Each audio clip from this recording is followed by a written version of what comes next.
Dennis Richard adalah salah satu trader yang diceritakan dalam buku trading legendaris berjudul The Market Wizard, seorang self-made billionaire dari trading komoditas.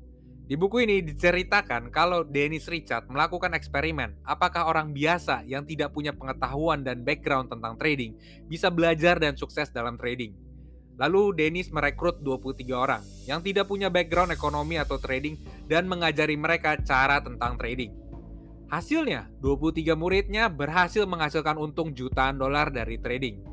Topik kali ini adalah 5 bungkus ilmu dan peran antagonis gua dari buku Complete Turtle Trader karya Michael Covel. Selamat datang di channel 321 Mulai. Channel ini membahas buku-buku yang telah gue baca. Jika kalian mau kaya, mulai dengan belajar memberi kepada mereka yang membutuhkan. Kalian bisa bantu saudara kita di Wisma Tunaganda. Kalian bisa cek infonya lebih lanjut di websitenya rumahpiatu.org. Gue yakin kalau kalian membantu, kalian akan dilancarkan rezekinya oleh Tuhan. Amin, amin. Kita lanjut, 3, 2, 1, mulai. Oh iya, jangan lupa untuk tekan jempol like-nya, klik-klik. Bungkusan pertama, The Turtle Trader Story. Dennis Richard adalah seorang trader komoditas. Di tahun 1960-an, saat umur 16 tahun, Dennis kerja di Chicago Mercantile Exchange, sebuah tempat di mana para trader bertransaksi. Ketika bekerja di sana, Dennis tertarik dengan yang namanya trading. Karena belum cukup umur, minimal 21 tahun untuk buka akun trading, maka Dennis menyuruh ayahnya untuk menjadi kaki tangan dia menjadi trader. Ayahnya menjadi boneka puppet Dennis, melakukan trading berdasarkan signal dari Dennis. Pada tahun 1974, ketika umur Dennis 25 tahun, Dennis berhasil mendapatkan 1 juta dolar pertamanya. Singkat cerita, tahunan kemudian, Dennis Richard bekerja sama dengan William Eckert, seorang ahli matematika, dan mendirikan perusahaan bernama C&D Komoditas. Pada tahun 1986, perusahaan C&D Komoditas berhasil mendapatkan 80 juta dolar dan menempatkan Dennis dan William di jajaran atas orang-orang terkaya di Wall Street. Seringkali Dennis dan William berdebat tentang subjek apakah orang biasa bisa dibina menjadi trader ataukah menjadi trader itu harus ada bakat alami. Dennis berpendapat kalau orang biasa bisa dibina menjadi trader. Sedangkan William berargumen kalau mau menjadi trader harus punya bakat. Untuk membuktikan argumentasinya, Dennis mau melakukan sosial eksperimen. Dimulai dengan memasang iklan, dan kemudian mendapatkan 1.000 pendaftar. Setelah melakukan sorting dan interview, terpilihlah 23 orang awam dari berbagai macam background, hidup, dan kerjaan, dan semua tidak tahu caranya tentang trading. Mereka semua akan ditraining menjadi seorang trader. 23 orang ini dinamakan The Turtle Trader. Kenapa Turtle Trader? Karena Dennis pernah pergi ke Singapura dan tertarik dengan peternakan kura-kura di Singapura. Jadi dinamakan Turtle Trader. Bungkusan kedua, Consider yourself a scientist first, trader second. 23 murid ini kemudian diajarin cara trading oleh Dennis. 2 minggu pertama, mereka diajarin cara-cara trading. Cara trading yang diajarkan sekarang lebih dikenal dengan nama trend following trading. Kemudian, masing-masing murid diberikan 1 juta dolar untuk trading dengan pembagian hasil 15% komisi dari profit. Mereka diwajibkan dan diharuskan untuk menggunakan cara trading yang sudah diajarin Dennis. Jadi, mereka tidak boleh pakai cara trading lain. Kalau tidak ngikutin, mereka akan dikeluarkan. Dan selalu ditekankan selama 2 minggu kepada murid-muridnya kalau mereka itu harus menganggap diri mereka sebagai seorang ilmuwan, bukan seorang trader. Kenapa mereka dianggap sebagai seorang ilmuwan? Karena cara trading yang diajarkan itu berdasarkan cara saintifik yang di dalamnya adalah teknik-teknik untuk investigasi fenomena, mencari pengetahuan baru, dan juga memperbaiki dan menghubungkan pengetahuan-pengetahuan yang sudah didapatkan sebelumnya. Jadi mirip seperti penelitian. Semua keputusan trading harus berdasarkan observable, empirical, measurable evidence, dan subject to law of reasoning. Semua itu melibatkan 7 langkah, yaitu pertama, define the questions. Kedua, gather information and resources. Ketiga, form hypothesis. Keempat, perform experiment and collect data. Kelima, analyze data. Keenam, interpret data and draw conclusions. Ketujuh, publish result. Selama bekerja untuk Dennis, mereka dilarang untuk melihat berita, dilarang untuk berinteraksi dengan trader luar, dan mereka tidak diwajibkan untuk melihat fundamental. Yang perlu mereka lakukan setiap hari adalah memantau harga pasar. Ketika ada pergerakan harga ke atas, mereka mulai trading. Ketika ada pergerakan harga ke bawah, mereka mulai shorting. Ketika tidak ada pergerakan harga yang sesuai dengan sistem mereka tidak perlu ngapa-ngapain, malahan mereka disuruh main pingpong. Mereka harus selalu ingat kalau mereka itu bukanlah trader, tapi seorang ilmuwan atau saintis. Semua action mereka atau tindakan mereka harus berdasarkan resiko dan tindakan yang terkalkulasi. Semua harus terhitung, bukannya spekulasi, tebak-tebakan, kira-kira, atau apa kata orang lain. Bungkusan ketiga, 5 pertanyaan penting. Di hari pertama kelas, mereka diajarkan 5 pertanyaan yang harus dijawab ketika mau melakukan transaksi setiap kalinya. Dengan tujuan untuk bisa mendapatkan trading yang optimal, mereka harus bisa menjawab 5 pertanyaan ini sebelum melakukan transaksi.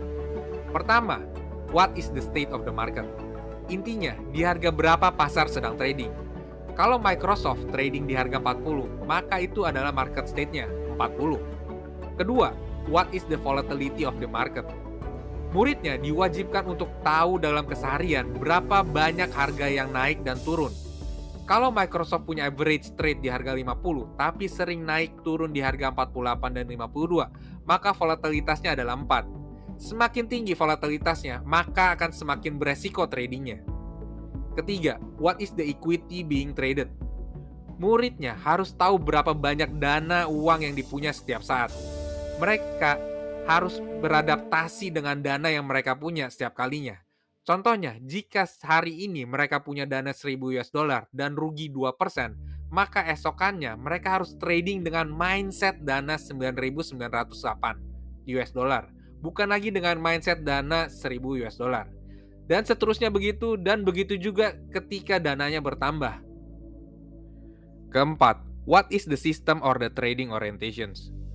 Muridnya diwajibkan untuk membuat rencana trading, menentukan harga beli dan harga jualnya sebelum pasar tradingnya dibuka.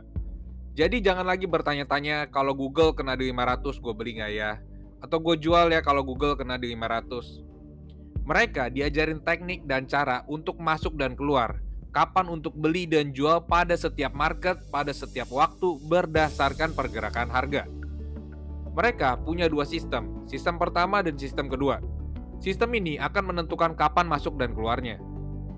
Sistem pertama menggunakan 4 minggu breakout price untuk menentukan masuk dan 2 minggu breakout price opposite directions dari entry breakout untuk keluar. Jika mereka terlewatkan sistem 1, 4 minggu breakout dan pasarnya masih trending, ternyata mereka bisa melihat sistem kedua, yaitu 11 minggu breakout untuk entry signal dan 4 minggu breakout opposite direction untuk exit. Kelima, what is the risk aversion of the trader or the client? Muridnya diajarkan tentang manajemen resiko, di mana mereka tidak boleh bertaruh semua dana mereka di satu transaksi. Tidak ada yang tahu pasti arah pasar akan bergerak kemana. Mereka harus mulai transaksi dengan jumlah yang kecil, contohnya 2% untuk awal-awal. Hal ini akan memberikan mereka nafas untuk esok harinya jika mereka gagal ternyata, sambil menunggu big trend-nya datang. Pada buku ini, Turtle Trader menyimpulkan kalau dari 5 pertanyaan ini, yang paling terpenting adalah pertanyaan pertama dan kedua. Bungkusan keempat, diskusi kelas. Setiap hari selama 2 minggu, muridnya selalu diingatkan oleh cerita 2 orang trader yang dihadapkan oleh situasi yang sama, tapi responnya selalu berbeda. Ini adalah sifat alami manusia. Sifat manusia selalu punya tendensi untuk selalu berpikir di luar situasi, mencari nilai tambah unik yang mereka bisa kembangkan menjadi lebih baik. Tapi, Dennis menyuruh mereka untuk selalu memberikan respon yang sama sesuai dengan teknik dan cara yang sudah diajarkan. Jika mereka tidak memberikan respon yang sama, mereka akan dikeluarkan. Muridnya dituntut untuk tidak usah sok pintar, membuat perhitungan sendiri, dan juga dituntut mau dalam kondisi senang, sedih, susah, mereka diharuskan mengikuti aturan trading yang sudah diajarkan. Subjek diskusi selanjutnya adalah tentang volatilitas. Intinya, mereka sebisa mungkin trading dengan volatilitas yang kecil. Semakin tinggi volatilitasnya, semakin besar resikonya. Dan Turtle Trader diajarkan untuk mencari emiten dengan volatilitas yang rendah. Diskusi selanjutnya adalah tentang kesabaran menunggu big trend. Turtle trader harus melakukan small bet sambil mengobservasi pasarnya. Ketika mereka sudah bisa melihat big trend yang muncul, barulah mereka melakukan big bet untuk dapetin profit yang besar. Diskusi selanjutnya adalah siap-siap rugi. Ada kalimat menarik dari Dennis Richard untuk semua trader. Begini kalimatnya. Seorang trader yang tidak bisa tahan dengan kerugian, maka mereka dalam bisnis yang salah. Jadi, seorang trader harus bisa tahan rugi. Dennis Richard pun terkadang rugi lebih dari 60% sebelum melihat big trend-nya muncul. Mungkin penjelasan yang gue berikan kurang jelas atau ambigu, karena pertama gue bukanlah trader. Yang kedua adalah sangat sulit untuk meringkas buku ini dalam kurun waktu 10 menit. Jadi baca sendiri bukunya jika kalian tertarik dengan rules dari trend following Turtle Trader. Bungkusan kelima. Kenapa Turtle Trader sukses? Kenapa eksperimen Turtle Trader ini menjadi kisah sukses yang menginspirasi? Kenapa Dennis Richard dan Turtle Trader bisa sukses dalam trading? Berikut adalah alasannya. Pertama, mereka disiplin menerapkan sistem, aturan, dan tekniknya. Tadi kita sudah bilang, kalau Turtle Trader diharuskan cuma menggunakan cara yang Dennis Richard sudah ajarkan. Dari 23 muridnya, hanya satu orang yang bernama Jerry Parker yang disiplin menggunakan metode Turtle Trading ini dari Dennis Richard. Surprisingly, Jerry Parker adalah Turtle Trader yang terkaya. Perusahaan trading Jerry punya aset 1,5 triliun US dollar. Dan konon katanya, kekayaan Jerry Parker sekarang melebihi gurunya Dennis Richard. Kedua, Turtle Trader harus bisa mengelola resiko mereka. Konsep ini sama dengan margin of safety dari buku Intelligent Investor karya Benjamin Graham, di mana kita perlu melindungi uang kita dulu dari resiko kerugian, barulah mencari keuntungan. Ketiga, mereka harus bisa sabar menunggu big trend. Seringkali big trend cuma muncul 1-2 kali dalam setahun. Sebelum big trend yang muncul, Turtle Trader tidak diharuskan melakukan trading. Tapi, duduk diam menunggu big trend datang, ini bukanlah hal yang gampang. Kenapa bukan hal yang gampang? Karena adalah sifat manusia untuk selalu bergerak. Oleh karena itu, duduk diam berlawanan dengan sifat dasar manusia. Keempat, mereka bisa mengontrol emosi. Turtle Trader belajar tentang financial behavior. Pelajaran financial behavior ini membuat mereka lebih aware dengan pikiran dan otak mereka. Jadi, mereka tidak membuat keputusan confirmation bias. Karena itu, seperti yang sudah kita ceritakan tadi, mereka dilarang baca berita, dilarang berhubungan dengan trader luar. Ini semua untuk menghindari confirmation bias. Peran antagonis gua terhadap buku ini. Judulnya agak menipu sedikit. Dalam buku ini, tidak semua turtle trader itu menjadi trader sukses. Kurang lebih cuma ada 5 dari 23 turtle trader yang benar-benar sukses dalam trading. Dan yang paling sukses adalah Jerry Parker. Yang gue temukan di buku ini, menjadi turtle trader itu nggak gampang.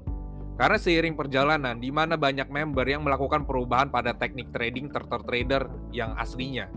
Simply karena volatilitas turtle trading ini sangat tinggi sekali. Mereka bisa rugi sampai 60% lebih, walaupun ketika big trend-nya datang, mereka itu bisa untung lebih banyak. Tapi untuk orang awam yang baru mau belajar trading, nggak gampang untuk tetap percaya diri ketika dananya hilang 60%. Psikologi kita itu bakalan seperti jatuh dari gedung. Kesimpulan yang gue dapat adalah, semua orang bisa diajarin trading, tapi nggak semua orang cocok dengan trading.